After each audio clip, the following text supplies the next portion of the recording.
Hi friends, ಎಲ್ಲರೂ ಹೇಗಿದ್ದೀರಾ? ಅಲ್ಲಿ ಚೆನ್ನಾಗಿದ್ದೀರಾ ಅಂತ ಭಾವಿಸ್ತೀನಿ. ಸೊ ಇದು ಭಾನುವಾರದ ಬ್ಲಾಗ್ ಆಗಿದೆ. ಭಾನುವಾರ ಏನು ಸ್ಪೆಷಲ್ ಅಂತ ಹೇಳಿದ್ರೆ, ಎರಡು ಫಂಕ್ಷನ್ ಇತ್ತು. ಒಂದು ನಮ್ಮ ಸಿಸ್ಟರ್ನ ಕರೆಯೋಕೆ ಹೋಗಬೇಕಾಗಿತ್ತು, ಬಾಣ್ತಿನ.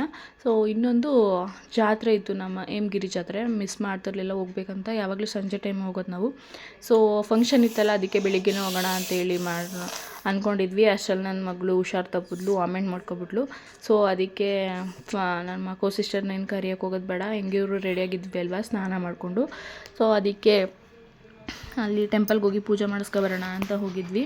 ಇನ್ನು ನನ್ನ ಮಗಳಿಗೆ ಜಾತ್ರೆ ತೋರಿಸ್ದಂಗೆ ಆಗುತ್ತೆ ಅಂತ ಹೇಳಿ ಪೂಜೆ ಮಾಡಿಸ್ಕೊಂಡು ಬಂದ್ವಿ. ಇನ್ನು ಪಕ್ಕದ ಮನೇಲಿ ನನ್ನ ಫ್ರೆಂಡ್ ಅಕ್ಷತಾ ಅಂತ, ಸೊ ಅವ್ರ ಮನೆ ಆಲಕ್ಸಿದ್ರು. ಅಲ್ಲಿನೇ ಅವಳೇ ತಿಂಡಿ ತಂದು ಕೊಟ್ಟಿದ್ಲು. ನಮ್ಮ ಮನೆಯವರು ಹೋಟೆಲ್ ತಿಂದು ಬಂದಿದ್ರು. ಸೊ ನಾನಲ್ಲಿ ನನ್ನ ಫ್ರೆಂಡ್ ಕೊಟ್ಟಿದ್ಲಲ್ಲ ಕೇಸರಿ ಬಾತು ಮತ್ತು ಬಾತು, ಅದನ್ನೇ ಊಟ ಮಾಡ್ದೋ. ನನ್ನ ಚಿಕ್ಕ ಮಕ್ಳಿಗೆ ಇಡ್ಲಿ ತಂದು ಕೊಟ್ಟಿದ್ರು. ಸೊ ನನ್ನ ಮಕ್ಕಳಿಗೆ ಆಟ ಸಾಮಾನೆಲ್ಲ ತಗೊಟ್ಬಿಟ್ಟು, ನನ್ನ ಮಗಳಂತೂ ಫುಲ್ಲು ಸಪ್ಪೆ ಒಡೆ ಆಗ್ಬಿಟ್ಟಿದ್ಲು, ಸಖತ್ ಬೇಜಾರಾಯಿತು. ಇವರು ಸ್ಮೈಲಿ ಸಂತು ಅಂತ ಅಣ್ಣ ಇವರು.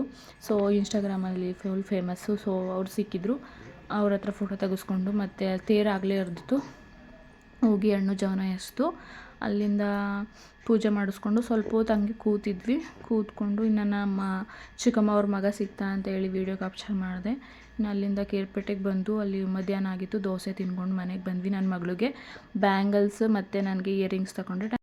ಸೊ ಇವತ್ತೇನೇನೋ ಪ್ರೋಗ್ರಾಮ್ ಅಂದ್ಕೊಂಡಿದ್ವಿ, ಬಟ್ ಏನೂ ಆಗಲಿಲ್ಲ. ಇಟ್ಸ್ ಓಕೆ, ಮಕ್ಕಳು ಮುಖ್ಯ ನಮಗೆ, ಮಕ್ಕಳು ಚೆನ್ನಾಗಿರಬೇಕು. ಸೊ ಮನೆಗೆ ಬಂದು ಪಾತ್ರೆ ತೊಳೆದು ನನ್ನ ಮಕ್ಳಿಗೆ ಹೋಮ್ವರ್ಕ್ ಮಾಡಿಸಿ ಮತ್ತು ಮನೇಲಿ ಪೂಜೆ ಮಾಡಿ ನನ್ನ ಮತ್ತೆ ಊರಿಗೆ ಹೋಗ್ತಾಯಿದ್ದೀವಿ. ಸೊ ನಮ್ಮ ಮನೆಯವ್ರ ಊರಿಗೆ ಅಲ್ಲಿಗೆ ಹೋಗಿ ನಮ್ಮ ಅತ್ತೆ ನೋಡಿದ್ರೆ ಕೆಲ್ಸಕ್ಕೆ ಹೋಗಿದ್ರು. ಸೊ ಅಲ್ಲೇ ಕೀತು ಲಾಕ್ ಓಪನ್ ಮಾಡಿ, ಇನ್ನು ನಮ್ಮ ಮಾವ ಚಿಕನ್ ತಂದಿದ್ರು. ಸೊ ಚಿಕನ್ ಸಾಂಬಾರು ಮಾಡಿ, ರೈಸ್ ಮಾಡಿ ಮತ್ತು ನಮ್ಮ ಅತ್ತೆ ಮುದ್ದೆ ಮಾಡಿಕೊಟ್ರು. Thank you so much.